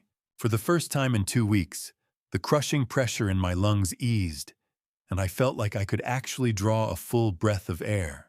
"The state will take it from here," Vincent Evelyn said, her voice a calm bulkhead against the chaos. "Go home." I looked at her, my eyes stinging. "Is she safe, Evelyn? Is Emma really safe?" She nodded once, a sharp, professional movement. "She is. Have you ever won a war only to realize you're the only one left standing on the battlefield? The silence is heavier than the gunfire ever was." I climbed into the driver's seat of my truck and pulled the door shut, the heavy thud sealing out the world of Southeast 82nd Avenue. I sat there with my hands on the steering wheel, the cold vibration of the idling engine traveling up my arms. I watched the house through the rearview mirror, half expecting it to implode under the weight of the lies I'd exposed. I had saved my assets. I had protected my granddaughter. But the bridge back to my daughter had been burned to the waterline, and the smoke was still thick in the air. Inhale. Exhale. The air tasted like rain and freedom. It was bitter. I pulled my phone from my pocket and found a final text from Warren Phillips. "The cloud account is deleted. Your house is yours again." I turned the key and the engine rumbled to life. But as I glanced at the passenger seat, I saw Emma's forgotten coloring book, the one thing I couldn't protect from the truth. "I am sorry, Patricia," I whispered to the empty cabin. I did what I had to do. The next 24 hours passed in a blur of gray rain and phone calls that felt like echoes from another life. But it was the vibrating buzz of my phone at 10 a.m. on Thursday that finally broke the static. I was standing in the hallway, the faint smell of damp dust hitting my nose, as I unscrewed a dead light bulb, a mundane task, intended to keep my hands from shaking. I answered the call from Evelyn Chambers and held the cold, vibrating device to my ear. She chose Emma Vincent, Evelyn said, her voice carrying a weight of professional satisfaction. "Olivia called my office an hour ago. She's broken, but she's resolute. She has agreed to cooperate fully with the authorities." Evelyn explained that my daughter was currently signing a cooperation agreement, handing over every shred of evidence regarding Trevor's coercion and his gambling contacts. Most importantly, she had filed for an emergency divorce and a petition for sole custody. She had finally chosen her daughter over her fear. "Good," I replied, staring at the empty light socket. "Emma needs her mother, the version of her that isn't afraid of a shadow." Evelyn revealed that because of the clear evidence of coercion, the district attorney had decided not to press criminal charges against Olivia, provided her testimony secured the convictions of the ringleaders. 2 weeks later, the Oregon autumn had turned sharp and biting. I was in my workshop when Evelyn called again. FBI, raid, arrest. Those 3 words felt like the closing of a heavy iron door. The system I had trusted to protect my life had finally turned its gears against the man who tried to dismantle it. Evelyn informed me that the federal task force had executed a coordinated strike on the illegal gambling ring Trevor was indebted to. 5 major arrests were made, including his primary creditor, effectively erasing the physical threat to Emma's school. "The vulture is caged, Mr. Carter," she said. "Trevor is facing 5 to 7 years in federal prison for fraud and conspiracy." And the school, I asked, my voice barely a whisper. "Are those men gone?" "They're processed and in custody," she assured me. "The threat is neutralized." I learned that Trevor had attempted to flee to the airport 2 hours before the raid, but his passport had already been flagged by the FBI contact I provided. He was arrested right there in the security line, clutching a carry-on bag full of stolen hopes. I hung up and walked out to the backyard garden, the air smelling of dormant earth and the coming winter. Have you ever noticed how roses bloom brightest right before the first frost? It's as if they know they have to make the beauty count. Patricia's roses were still blooming, a vibrant red defiance against the encroaching gray. I touched a petal gently, the tactile softness a strange contrast to my own calloused thumb. The structural failure of my family had been shored up by federal steel, and the threat had been eliminated at its very source. I stood in the silence, listening to the autumn wind whistle through the garden beds, realizing that the weight of the coloring book I still kept in my truck was finally starting to feel a little lighter. "It's over, Patricia," I whispered to the wind. The fortress held. I touched the last red rose of the season and whispered, "It's over." But as I walked back inside, I knew there was one more legal document that needed my signature, one that would change Olivia's life forever.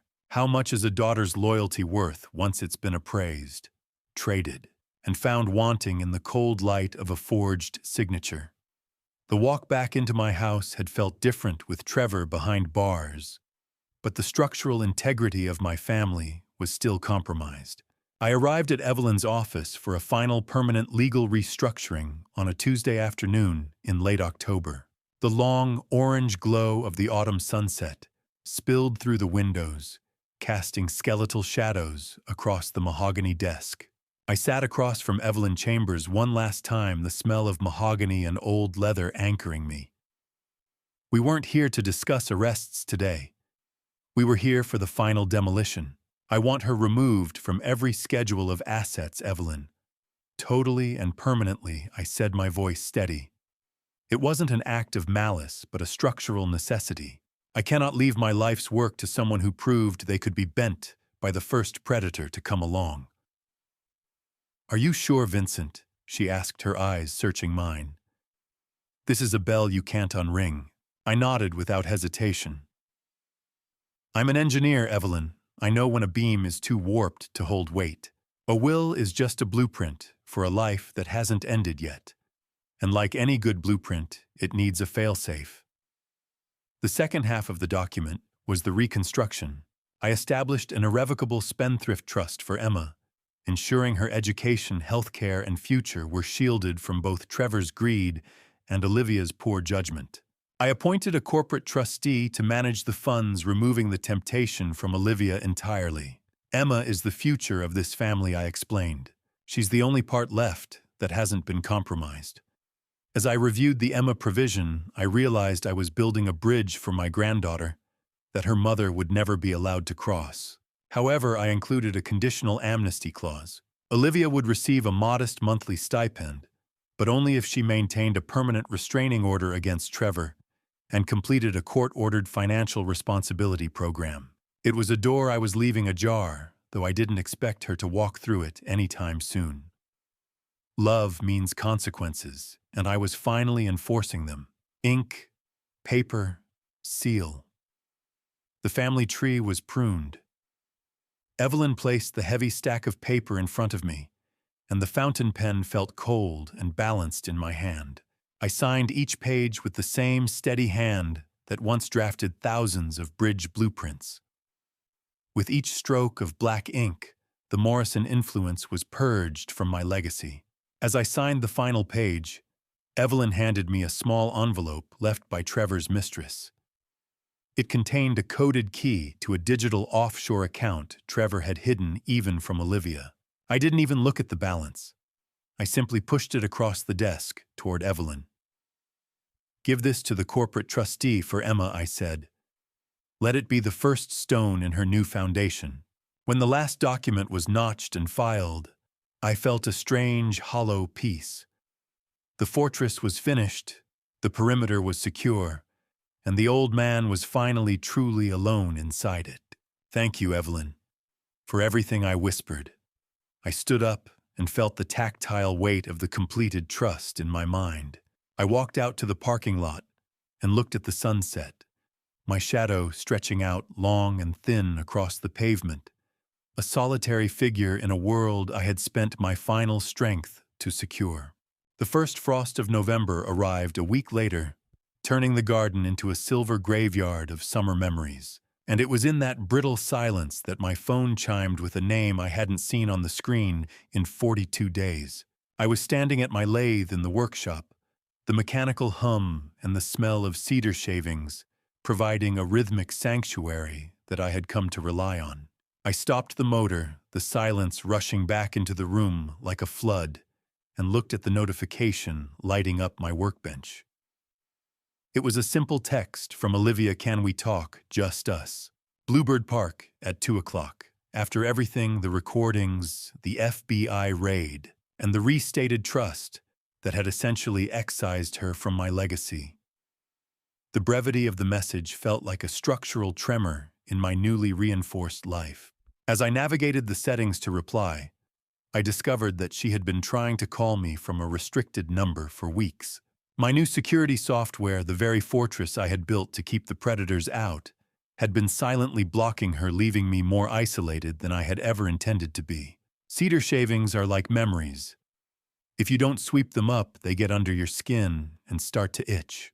I stared at the phone for nearly 20 minutes, watching the fine cedar dust settle on the glass screen like a dusting of November snow. Part of me wanted to maintain the perimeter, to stay inside the safety of the locks and the legal bulwarks I had spent so much energy constructing. But then I remembered Emma's coloring book, sitting on the passenger seat of my truck, a quiet reminder of the innocent life caught in the crossfire of our collapse. I realized that while the legal battle was won, the human wreckage still needed to be cleared away before the winter set in. I typed a single word, "Yes," and felt the internal pressure of a dam that was no longer as solid as I believed. I am not doing this for him, I whispered to the empty rafters. I am doing this for her. One word. Yes.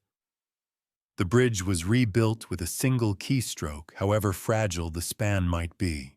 I cleaned the workshop with a meticulousness that bordered on the obsessive putting every chisel and gauge back into its specific shadowboard silhouette.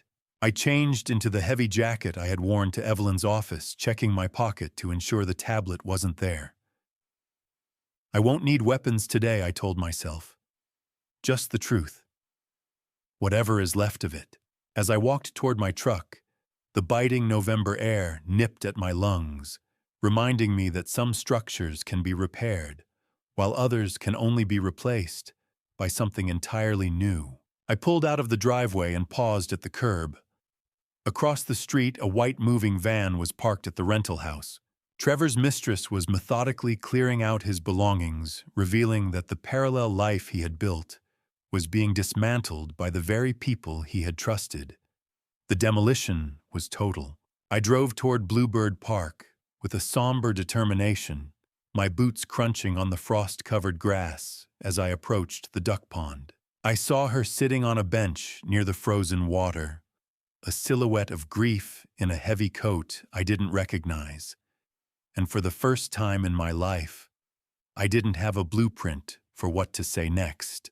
Bluebird Park was empty, the playground equipment standing like skeletal remains under the gray sky. I walked across the frozen grass, the rhythmic crunch of each step echoing in the silence of the November afternoon. I saw Olivia sitting on the bench by the duck pond, her silhouette small and huddled against a cold wind that whipped through her winter coat.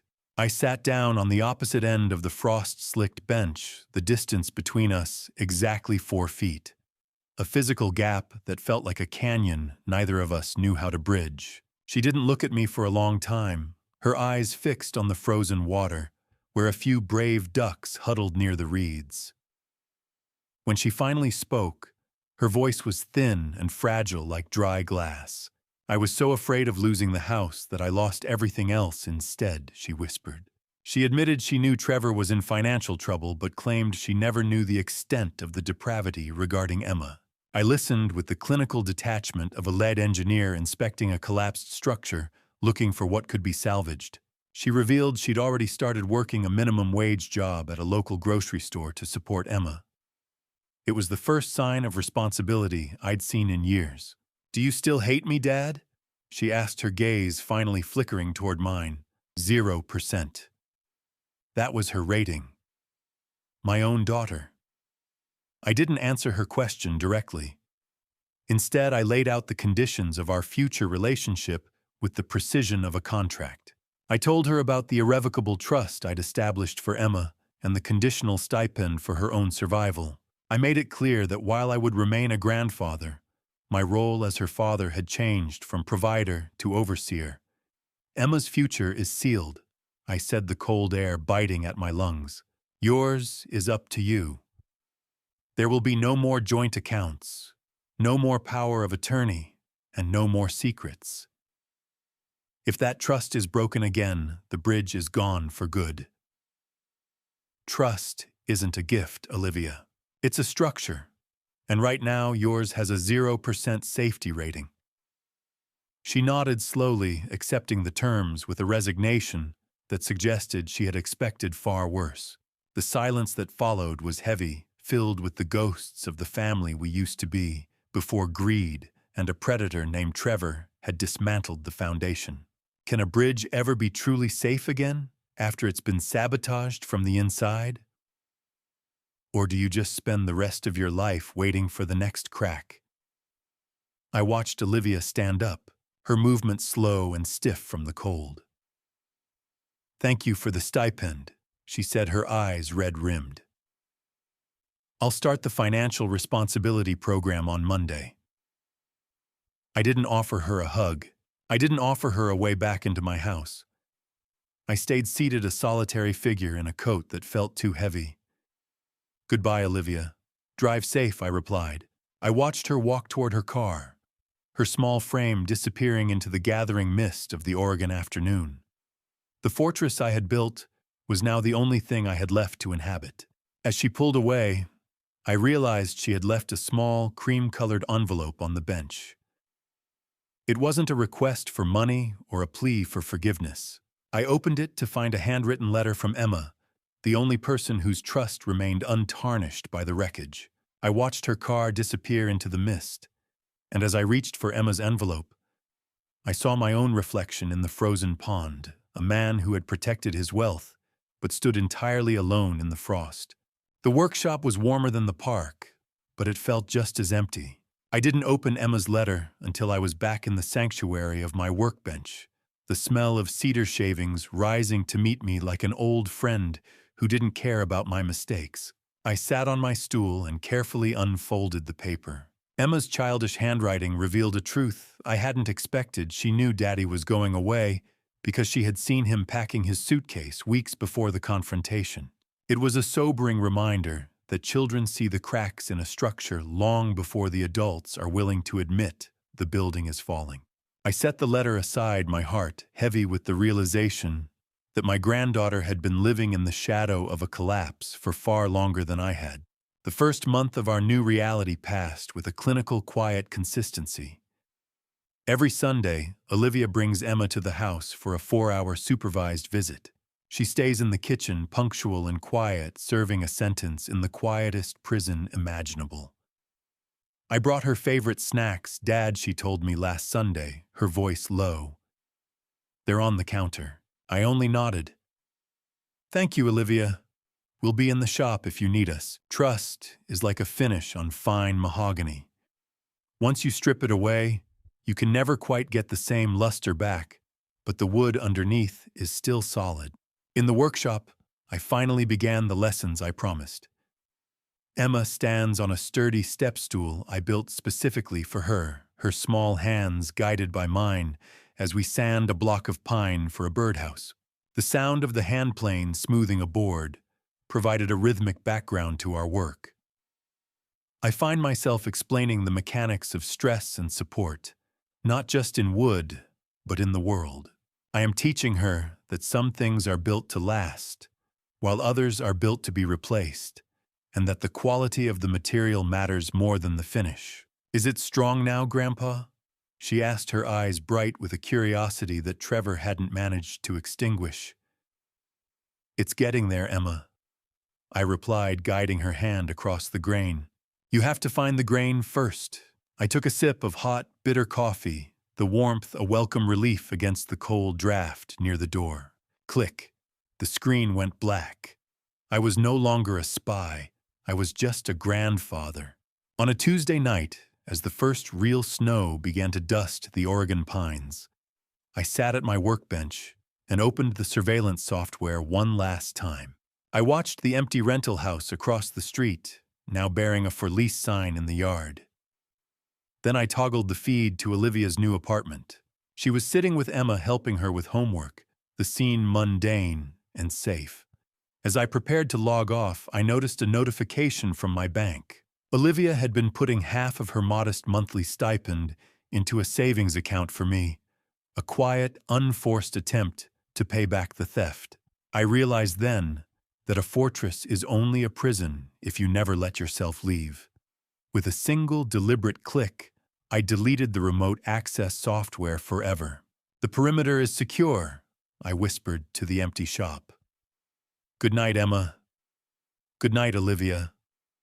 I walked to the workshop door and flipped the switch, leaving the tools in the dark.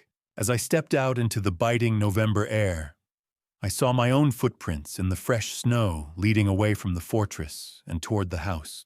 The garden outside was a skeleton of its former self, buried under a foot of Oregon snow. But inside the workshop, the air was warm and thick with the scent of cherry wood and the quiet concentration of a child.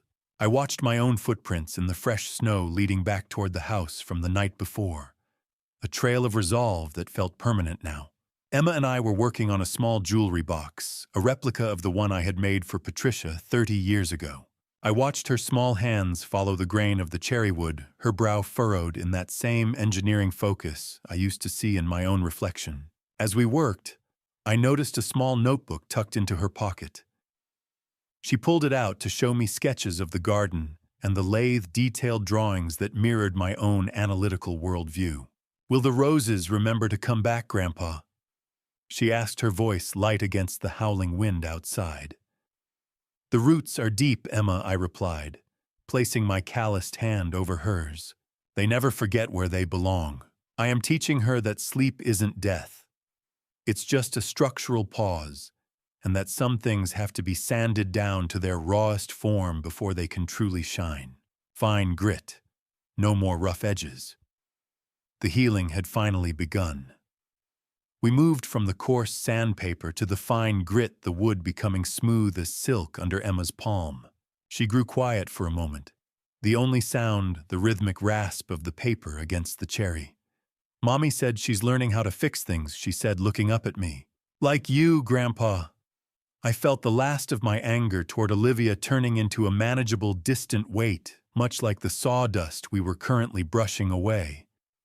"Exactly like me, sweetheart," I told her. "We're all just trying to keep the house standing." I didn't tell her about the court dates or the stipend I'd arranged. I only wanted her to know that everyone sometimes makes a mistake in their blueprints. The quality of the material is what matters, and despite the fractures Trevor had caused, the wood of this family was still salvageable if we worked slowly enough. I felt a sense of forgiveness taking root, a quiet reconstruction of the bridge I thought I had burned to the waterline. Wood oil is like time. It doesn't change the nature of the thing, it just makes the truth of it easier to see. We applied the first coat of oil together, watching the cherry wood deepen into a rich, protective amber. Emma's eyes lit up as the grain revealed itself, a hidden pattern that had been there all along, just waiting for the right touch. "It's beautiful, Grandpa," she whispered. "It looks like it's glowing." "That is because it is strong on the inside, Emma," I said. "That is what matters." I realized then that my survival wasn't about the money or the deed. It was about being the one person left to show her the pattern. As we finished, I turned the box over and showed her the small letter C I had carved into the bottom. A Carter legacy reclaimed from the Morrison influence forever.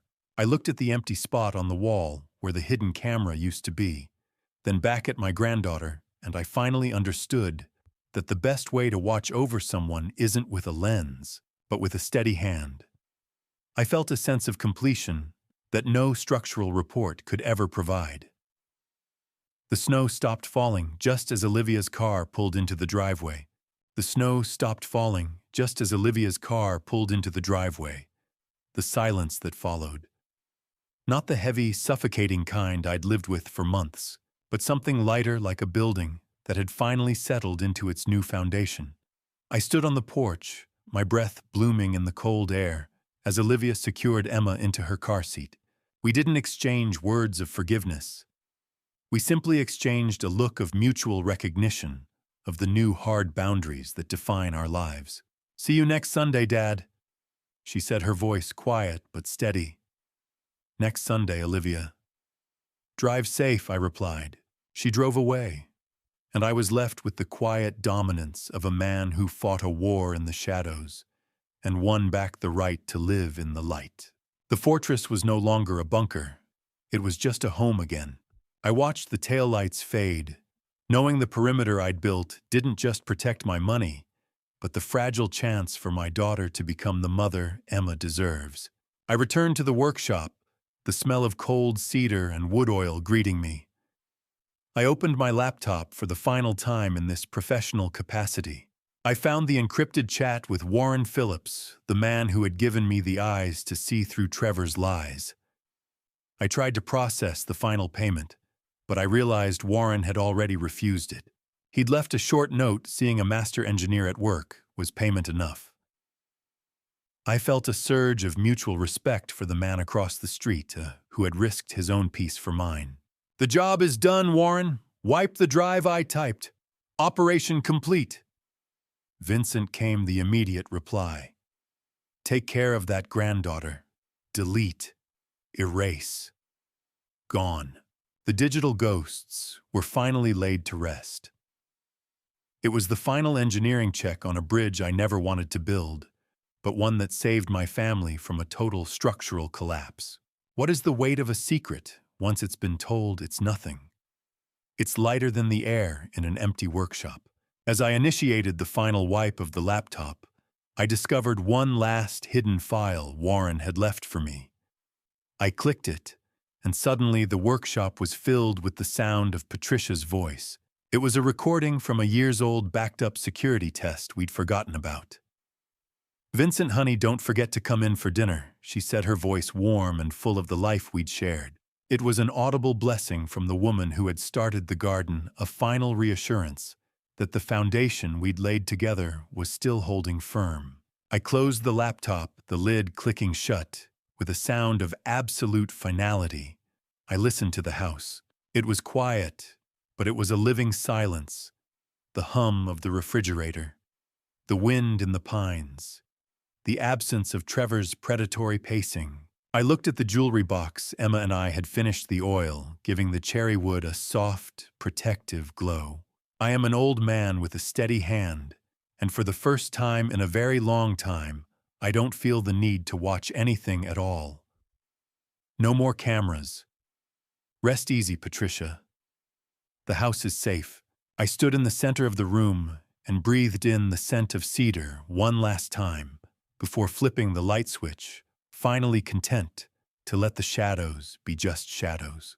The gravel crunched under my boots as I crossed the yard, a solitary sound, in a neighborhood that had finally stopped feeling like a battlefield.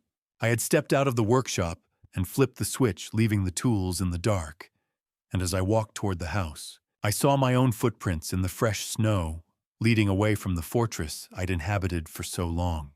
I didn't reach for my phone to check the perimeter. I didn't even feel the phantom vibration that had haunted my thigh for months. I realized then that my psychological recovery had finally caught up to my legal victory. I stood on the back porch and looked at the heavy brass master key in my hand, the one that opens every door in a house I almost lost. I thought about the months spent behind monitors, the cold calculations, and the weight of the tablet that used to live in my pocket. Now there are no cameras hidden in the eaves and no software monitoring the digital air. The greatest engineering feat of my life wasn't building the fortress, but knowing when it was finally safe enough to take the walls down. A home isn't a structure you defend, I whispered to the cold Oregon night. It's a place where you finally stop looking over your shoulder.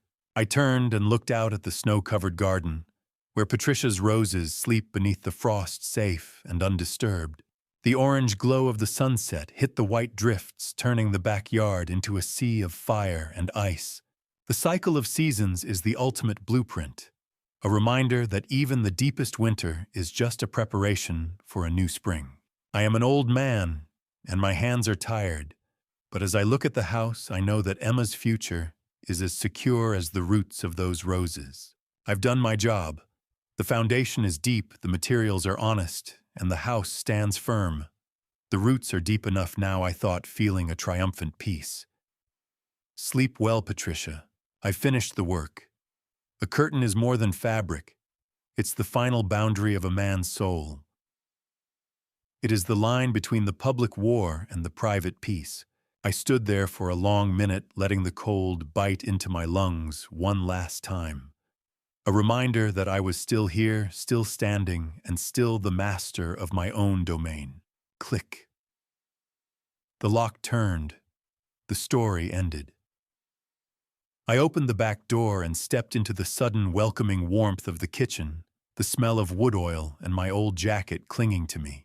I set the master key on the anniversary bowl, the ceramic clink sounding like a gavel, bringing a long trial to order. I looked out the window one last time at the fading light over the pines. There are no more secrets, no more recordings, and no more shadows to chase.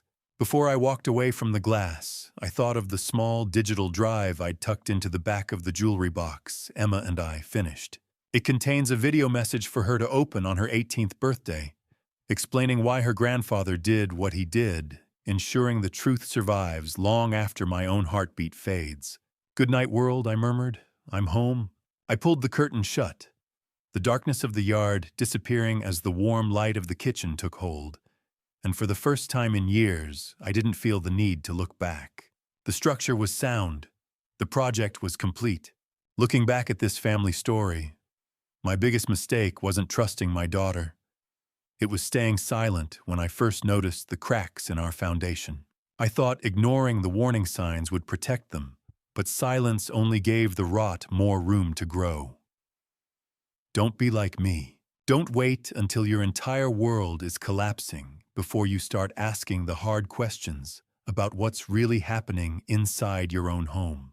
This dad revenge wasn't just about reclaiming stolen assets. It was about teaching a brutal lesson that trust is a structure, and once you sabotage it from within, the entire building comes down.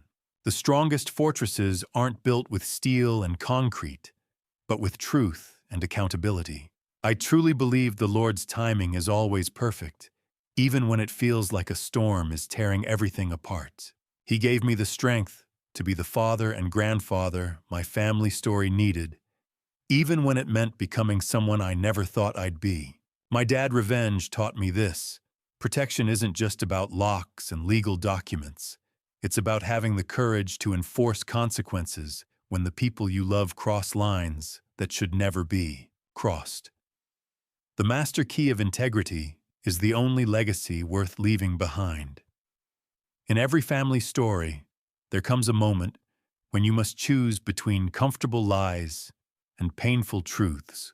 I chose truth, and though it cost me dearly, my granddaughter will grow up knowing that some things like her safety and her future are worth any price.